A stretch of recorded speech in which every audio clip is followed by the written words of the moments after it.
అవయవాలు పని చేయకపోయినా మనసులో పడుకొని ఆయన కాలు చేతులు పని చేయకపోయినా మనసు మీద పడుకొని మనసులోటైనా ఏదో కర్మ చేస్తూనే ఉంటాం.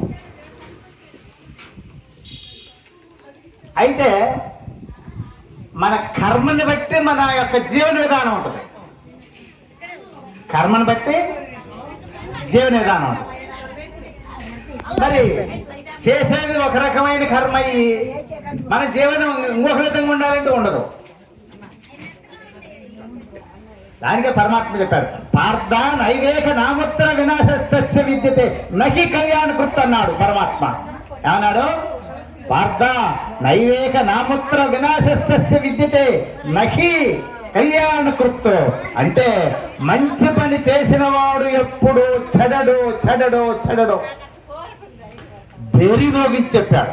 ఒక మామూలు చెప్పలా, గంట కొట్టి చెప్పాడు. కాబట్టి మరి 80 సంవత్సరాలు దాటినాయి ఆమెకి. 80 సంవత్సరాల వయసులో కూడా ఆమె దగ్గర డబ్బులు లేకపోయినా గాజులు అమ్మి కార్యక్రమం చేపిస్తుంది. మన పిల్లల కోసం మనం ఎంత చేస్తాం?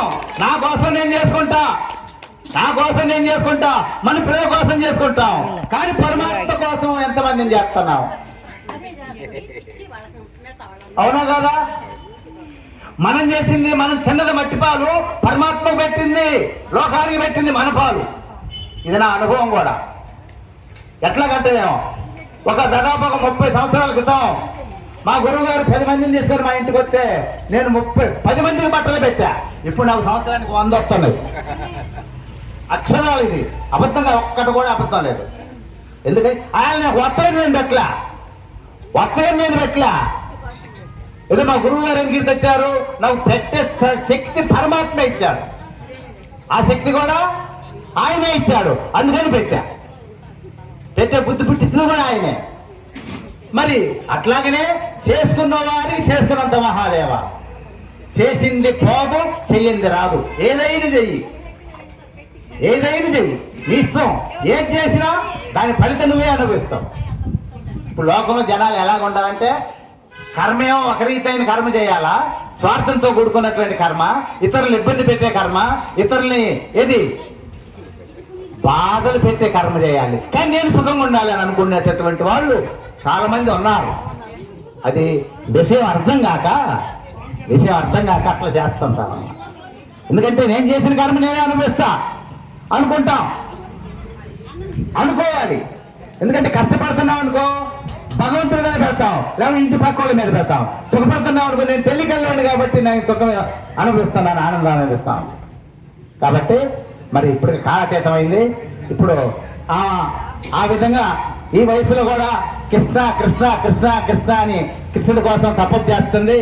మరి ఆమెకి ఎవరు మన తిరులిక పార్వతీదేవి గారు కూడా ఆమె శాతనైంది. ఇది స్వామికి గంట కొన్నది. ఏది పైన తగిలించే గంట,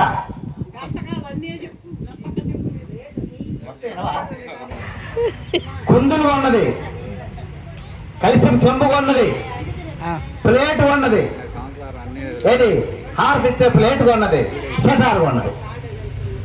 6 వస్తువులు కొనుక్కొచ్చిచ్చింది. అంతటితో ఊరుకుందా? లేదు. ఇవాళ కానీ రేపు ఈ యజ్ఞానికి వచ్చినటువంటి వారు మొత్తానికి భోజనం నేనే వండుకొస్తానన్నాడు. అర్థమైందా? కాబట్టి చేసుకున్న వారికి చేసుకున్నంత మహాదేవ. అట్లాగనే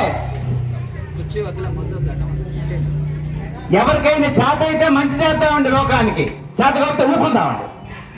ఇతరులు ఇబ్బంది పెట్టేది, ఇతరులు బాధపడేది ఒక్క పని కూడా చెయ్యకూడదు. అదే కృష్ణతత్వం అంటే.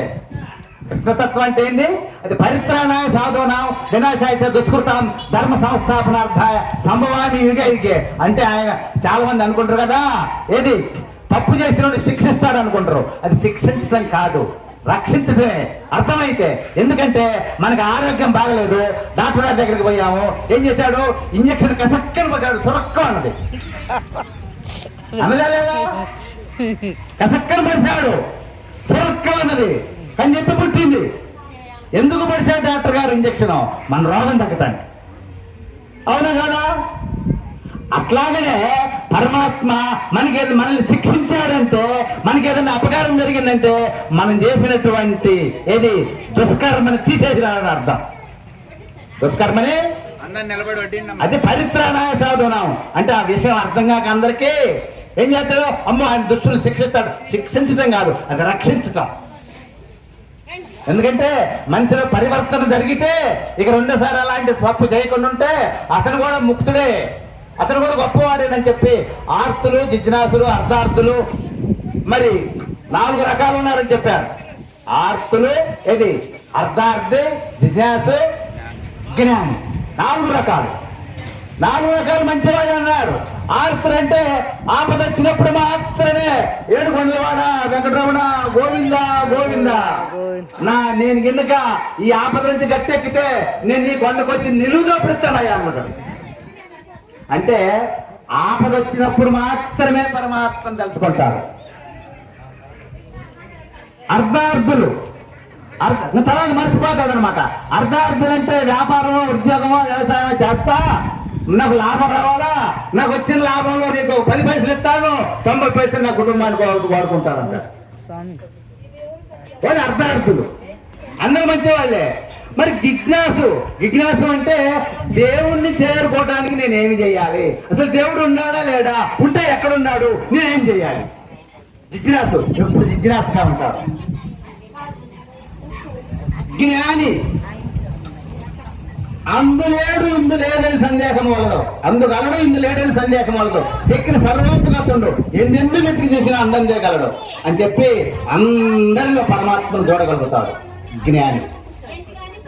అట్టి జ్ఞానానికి కనుక మనం ఎదిగినట్లయితే మనం కళ్ళు మూసుకున్నా కృష్ణ పరమాత్మ కానొత్తుడు, కళ్ళు తెరిసినా కృష్ణ పరమాత్మ కానొత్తుడు. మనకి అవసరమైనవన్నీ ఆయన ప్రసాదిస్తాడు. మనకి ఏం జరిగినా మేలే జరుగుద్ది, కీడు జరిగినా కీడులో కూడా మేలే జరుగుద్ది. కాబట్టి ప్రతి ఒక్కరు కూడా ఆ కృష్ణతత్వాన్ని అర్థం చేసుకొని సన్మార్గంలో ప్రయాణం చేస్తూ మరి జ్ఞానులుగా మారి లోకోద్ధరణ కొరకు పాటుపడుతూ మనం శాంతంగా ఉంటూ మన ఇంటి పక్కల వాళ్ళని, మన సోదరుల్ని, చుట్టాలని, బంధువులు అందరూ కూడా శాంతంగా ఉండాలి, అందరూ హాయిగా ఉండాలి అనే భావనతోటి ఎవరిని కూడా ఇబ్బంది పెట్టకుండా ఈ మార్గంలో ప్రయాణం చేసి మీరందరూ కూడా ముక్తి పొందాలని చెప్పి కోరుకుంటూ రేపు 8 గంటలకే రండి, లేదా 8:30కి రండి. ఇవాళ